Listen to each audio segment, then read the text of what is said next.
Assalamu alaikum wa rahmatullahi wa barakatuh pour la deuxième année du collège.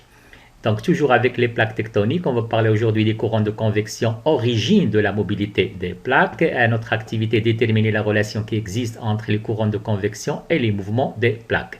Une petite expérience, comme vous allez le constater.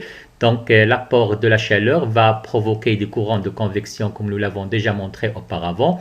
Mais ces courants de convection vont entraîner, comme vous le constatez, l'éloignement des deux morceaux de chaîne liège.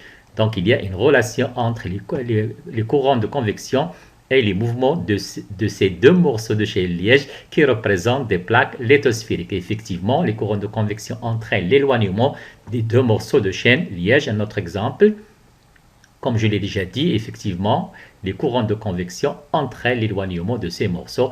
En réalité, comme vous le constatez, les courants de convection, ce sont eux les responsables de la mobilité des plaques lithosphériques. Les mouvements de convection permettent la remontée à la surface de l'énergie interne. Cette dynamique permet le mouvement des plaques lithosphériques. Donc, les courants de convection représentent le mécanisme responsable de la mobilité des plaques.